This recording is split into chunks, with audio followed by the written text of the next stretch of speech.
லக்னத்துக்கு 6ஆம் இடத்த அதிபதி லக்னத்தில் உட்காந்துருக்காருன்னு வச்சுக்கோங்க.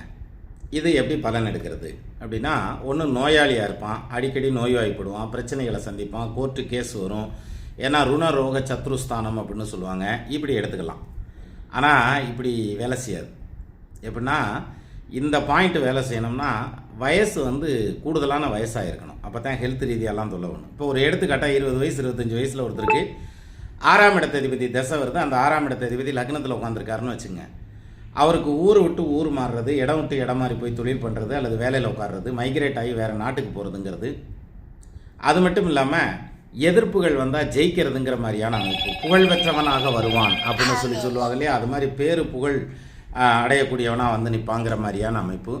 அதே மாதிரி ஃபைனான்ஷியல் அச்சீவ்மெண்ட்டுங்கிறது நிறையா இருக்கும். வெளிநாட்டு வருமானம் வருங்கிற மாதிரியான அம்சம். ஸோ இந்த மாதிரி பெரிய அளவில் சக்ஸஸ் தான் கொடுக்கும். 6க்கு அதிபதி லக்னத்தில் இருக்கிறதுங்கிறது எல்லாத்தையும் கெடுத்துறாது.